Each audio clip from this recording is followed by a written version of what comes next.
Brought to you by Agilus Diagnostics.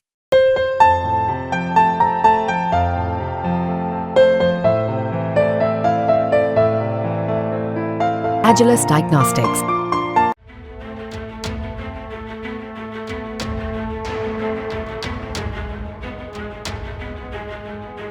CM Yogi और अखिलेश यादव के बीच की जुबानी जंग किसी से छिपी नहीं है। अमूमन हर मुद्दे पर आमने सामने रहने वाले सीएम योगी और अखिलेश यादव एक बार फिर आमने सामने आ गए हैं और इस बार मुद्दा है एनकाउंटर। जी हाँ, क्या है पूरा मामला, चलिए आपको बताते हैं।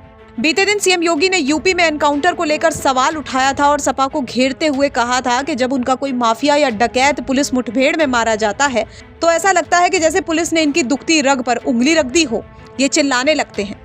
तो अब अखिलेश यादव ने भी बिना नाम लिए इस बात का पलटवार कर दिया है। अखिलेश यादव ने अपने सोशल माइक्रोसाइट एक्स अकाउंट पर लिखा कि जिनकी अपने दल में कोई सुनवाई नहीं, उनकी बातों को कौन सुने। वैसे भी जाने वालों की बातों का क्या बुरा मानना। जिनके शासनकाल में महीनों आईपीएस फरार रहा हो, 15 लाख प्रतिदिन की कमाई वाले थानों की चर्चा हो, भाजपाई खुद ही पुलिस का अपहरण कर रहे हो और दंड संहिता की जगह बुलडोजर संहिता ने ले ली हो, कानून व्यवस्था शब्द बनकर रह गए हो, न्यायालय की डपट खाना जिनकी आदत बन गई हो, वो मौन ही रहें तो बेहतर है। तो अखिलेश यादव ने बिना नाम लिए यूपी सरकार पर जमकर निशाना साधा है। बता दें कि बीते दिन सीएम योगी का एक बयान सामने आया था। ये बयान जमकर वायरल भी हुआ था। इसमें सीएम योगी ये कहते नजर आ रहे हैं कि अगर लूट के दौरान डकैत दुकान में मौजूद किसी ग्राहक को गोली मार देते तो क्या सपा उनकी जान वापस कर पाती। सरकार चलाने के लिए जज्बा चाहिए, सरकार चलाने के लिए दिल भी चाहिए और दिमाग भी चाहिए। सत्ता वरासत में मिल सकती है, बुद्धि वरासत में नहीं मिलती है।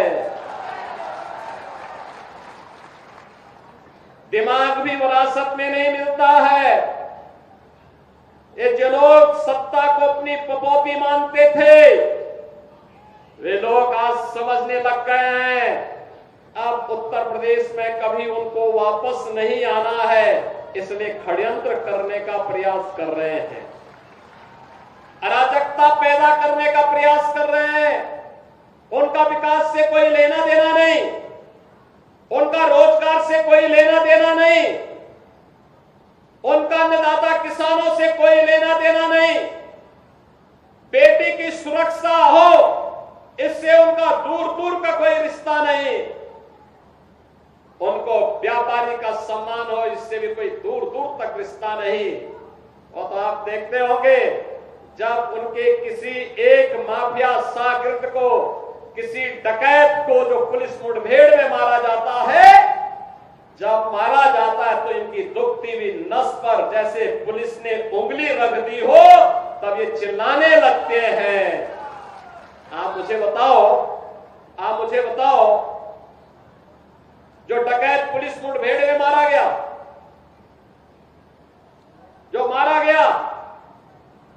अगर वह डकैत जैसे हथियारों का प्रदर्शन करते हुए डकैती डाल रहा है, वहां ग्राहक भी बैठे हैं, ग्राहकों को खड़ा करके एक तरफ करके अगर गोली मार देता तो क्या उनकी जान को ये समाजवादी पार्टी वापस कर पाती क्या? और वो किसी भी जाति के हो सकते थे।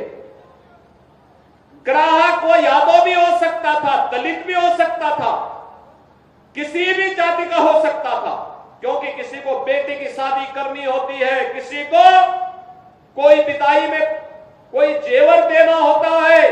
जेवर की परंपरा हमारे इतिहास का एक महत्वपूर्ण कार्य का हिस्सा है, मांगलिक और एक शुभ कर्म का हिस्सा माना जाता है।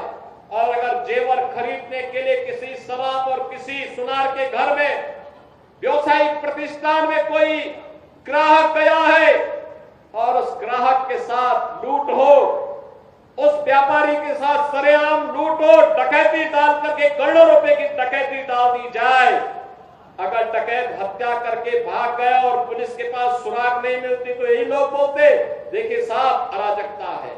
और अगर पुलिस ने पकड़ लिया, कार्रवाई कर दी और फिर मुठभेड़ में, आपसी मुठभेड़ में डकैत मारा जा रहा है, तो समाजवादी पार्टी को बुरा लग रहा है, कह रहे साहब ये नहीं होना चाहिए था। तो क्या होना चाहिए था, पूछना चाहिए। ब्यूरो रिपोर्ट यूपी तक।